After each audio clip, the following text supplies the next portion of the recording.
Umaze gufungura Honeygen yawe niki kintu ugiye gutangira gukora kugira ngo amafaranga yawe azamuke. Iyi ni ya Honeygen nafunguye yo kugira ngo mbereke. Ubwo rero ngiye kuzajya mpita nanakomerezaho nyiberekeraho. Mwabibonye bari bampaye $3 ariko nyine muri kubona ko yazamutse. Noneho rero ngiye kubereka ibintu nahise ntangira gukora. Hano hari abantu babiri. Dufite abantu babiri batandukanye. Dufite umuntu ushaka gukorera amafaranga yayandi menshi cyane, bya bindi nababwiraga, ukaba wakorera 150, ugakorera 300-450 buri kwezi, gutyo ayo wifuza bitewe n'umurava ufite. Nongere mbisubiremo ku bantu batazi iyi app ya Honeygen. Ni app ushyira muri telefone yawe bagahita baguhereza $3 ako kanya. Kwishyiramo n'ubuntu, utangira gukorera amafaranga ugurisha internet yawe yo muri telefone. Ariko mwimbere harimo n'ibindi bintu byinshi wakoresha. Nimvuga kugurisha internet ntugire ngo barahita bakumarira internet, reka iyo uri umuntu ukoresha wifi biba byiza. Mbese mugende mureba ama video kugira ngo mubisobanukirwe.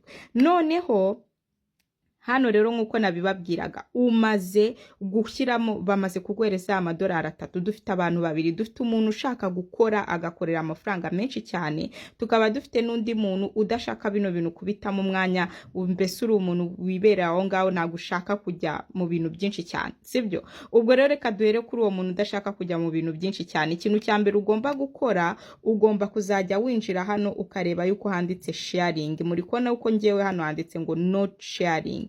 Ibi ngibi rero biba bishatse kuvuga yuko nta mafaranga uri gukorera. Igihe cyose hagomba kuba handitse sharing. None iyo handitse gutya not sharing, ikintu ukora kandi ubona internet yawe iriho, ikintu ukora uragenda ukazimya telefone yawe ukongera ukayicana. Akenshi muri kubona nk'umuriro wanjye ni mukeya. Akenshi umuriro wawe ari mukeya bimeze gutya, biterwa n'ibintu byinshi cyane kugira ngo uhite ihagarara gukora. Ariko ubundi uragenda ukazimya telefone ukayicana, noneho bikongera bikagaruka. Hagomba kuba handitse sharing. None ikindi kintu ugomba gukora, iyo ukinjira hano muri iyi Honeygen batabaguhereza kano kantu ka Rookie, kaba kari hano. Ngewe nuko namaze kugafata, nibagiye kubakorera video byose bikiriho. Kaba kari hano hejuru kanditse Rookie, handitse gutya ngo claim reward. Biba byanditse gutya. Ayo mafaranga nayo uhita uyafata, uhita uyakandaho ukayafata ayo ma credits. Noneho ikindi, icyo ngicyo ni ikintu ukora umuntu wari wese yakanda rwose nta kibazo, bahita bayaguha. None ikindi kintu cya gatatu ugomba gukora, ugomba kuzajya uza buri munsi ugafungura kano gaseke baba baguhaye. Baguhereza agaseke kameze gutya. None murabona ngiye nari namaze kugafungura, ariko utaragafungura hano haba handitse ngo open lucky pot.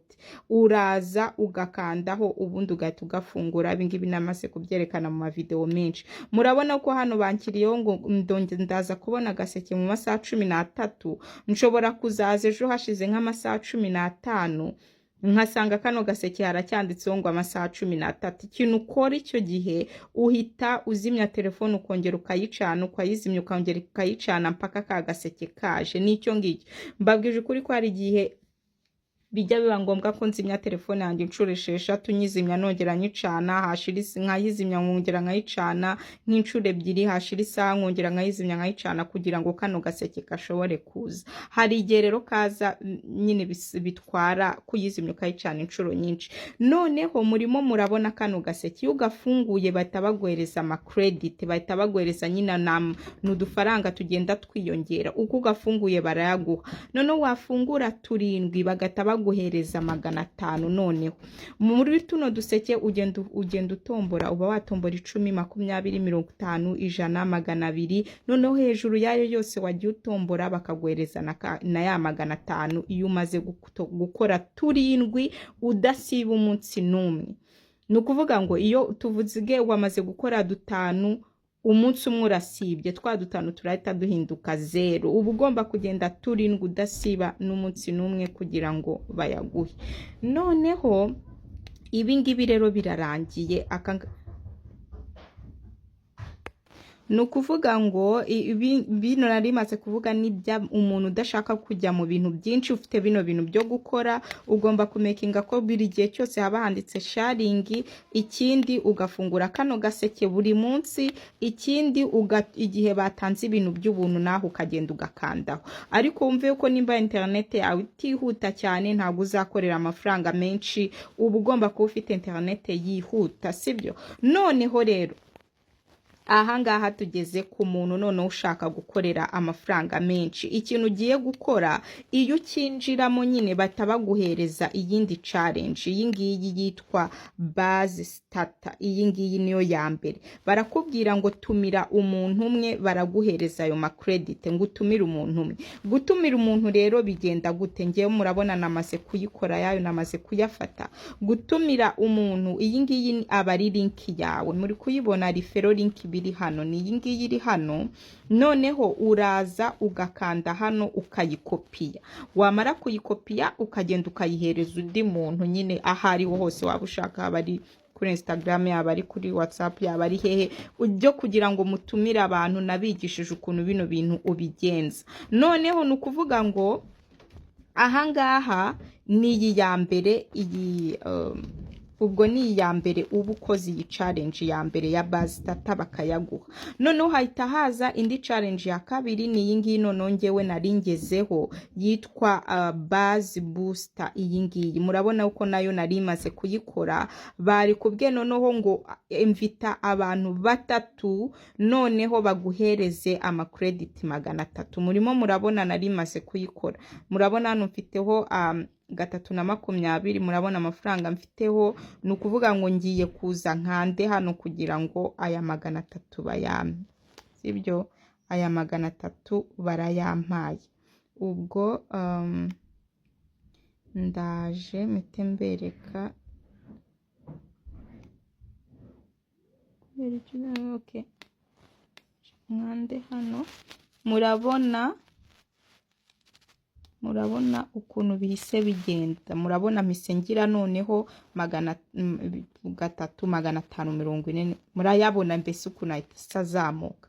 Noneho murabona indi bahise bampa. Barambwiye noneho ngo ninemvita abandi 5 bampereze 500. Ubu ngubu nabyo ngiye kubikora kugira ngo bate bamereza 500 mitengera ku $4 arenga. Murimo murabibona. Ni ukuvuga ngo izi challenge bagenda baguha, iyo uri umuntu ushaka amafaranga uba ugomba kuzikora.